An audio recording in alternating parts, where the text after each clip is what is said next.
Bonjour, dans cette nouvelle vidéo, on essaie de comprendre pourquoi est-ce que les enfants sont si forts au memory.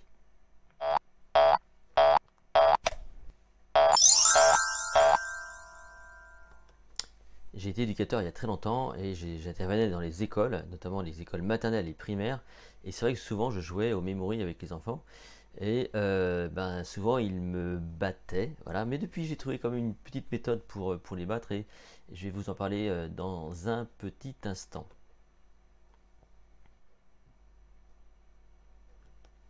Vous l'avez remarqué, les enfants sont souvent très très forts sur les jeux d'attention comme le Memory, comme le Lynx. Je ne sais pas si vous connaissez ces jeux où il faut faire vraiment attention, comme le Jungle Speed. Vous savez, il faut faire vraiment la correspondance entre les cartes, être rapide pour prendre un totem. Et nous adultes, face à ces enfants-là, on se sent complètement nul et on se demande mais comment est-ce qu'ils font. En fait, on a l'impression que nos enfants, tout simplement, eh bien, ils ont une mémoire de fou, ils sont extrêmement forts parce qu'ils nous battent systématiquement à ce genre de jeu. Est-ce que c'est la réalité? Pourquoi est-ce qu'ils gagnent systématiquement ou souvent? Il y a peut-être des raisons un petit peu cachées à tout ça.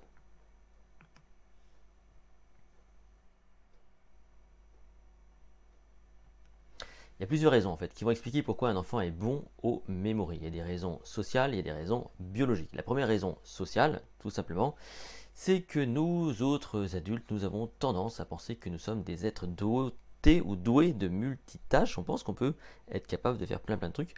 Et en fait, tout en jouant, on a tendance à penser à plein de trucs. Quand on interroge les gens et qu'ils jouent à ce genre de jeu, on se rend compte qu'ils n'ont pas vraiment été très très attentifs parce qu'ils pensent à la liste de courses, parce qu'ils pensent à leur travail, parce qu'ils pensent à leurs amis, à ce coup de fil qui n'a pas été passé. D'ailleurs, il y a le téléphone qui est près d'eux, qui sonne sans arrêt parce qu'il envoie des messages. Donc en fait, on a une dispersion naturelle de l'attention qui fait qu'effectivement, on a le sentiment que tout ça, on se rend compte quand même qu'on n'est pas super attentif. L'autre raison qui va expliquer pourquoi les enfants sont très bons au memory, eh bien, contrairement à nous, ces enfants-là déjà ne sont pas multitâches, ils sont surtout entraînés. Les enfants sont entraînés. Il faut bien comprendre qu'à l'école, en fait, ils font ce genre de jeu. Et donc, en faisant ce genre de jeu, ils s'amusent, ils s'entraînent, et donc ils sont forcément plus aguerris que nous dans ce cadre-là. La troisième et bonne raison, finalement, c'est quoi? C'est que, contrairement donc à nous, les enfants ne sont pas multitâches, mais ont plutôt tendance à être monotâches. Nous sommes multitâches, on fait plein de trucs à la fois, on pense à plein de choses, mais il y a une chercheuse qui s'appelle Susan Wilpers qui a montré que le cerveau des enfants, en fait, était câblé différemment. En fait, il faut savoir que quand on est plus jeune, les 100 milliards de neurones que nous possédons tous, en fait, eh bien, sont beaucoup plus câblés. Il y a plein de micro-câblages de connexions synaptiques dans l'enfance qui font que les enfants, grâce à ce câblage-là, ont une mémoire à ce moment-là plutôt visuelle, beaucoup plus élaborée que l'être humain qui, lui, en fait, va plutôt conceptualiser l'information. Il y aura donc un rapport plus intelligent, si vous voulez, avec l'information. Donc l'enfant, lui, c'est un peu automatique. Il est capable de jouer au memory, et ça, c'est énervant, en mettant les cartes un petit peu n'importe comment là sur la table. Et au final, nous, ça nous gêne un peu plus parce qu'on aimerait que ce soit un petit peu mieux organisé. Et c'est aussi parce que voilà, biologiquement, les enfants ont un câblage différent que celui des adultes. Alors, la conclusion de tout ça, c'est quoi? La première conclusion, tout simplement, c'est de rester concentré et d'apprendre à rester concentré. Si vous voulez gagner au memory contre votre enfance, par exemple, eh bien, tout simplement, vous allez vous isoler, vous allez arrêter de penser à plein de trucs qui sont dans votre tête, vous allez couper votre téléphone et vous verrez que rien que ça, déjà, vous allez naturellement progresser.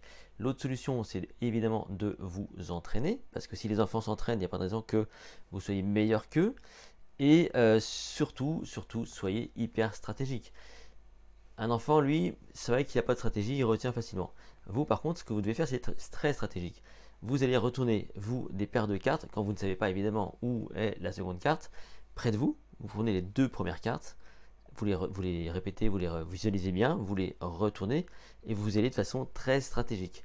De façon à vous donner une chance de repérer de façon catégorielle où sont les informations, de façon assez sémantique, de façon à mieux les retrouver un petit peu plus tard. Et si vous faites ça, si vous vous entraînez, si vous restez concentré et si vous fonctionnez comme ça, je vous garantis que vous gagnerez presque systématiquement au memory contre vos enfants. Parce que contrairement à ce qu'on peut croire, ils ne sont pas aussi bons que ça.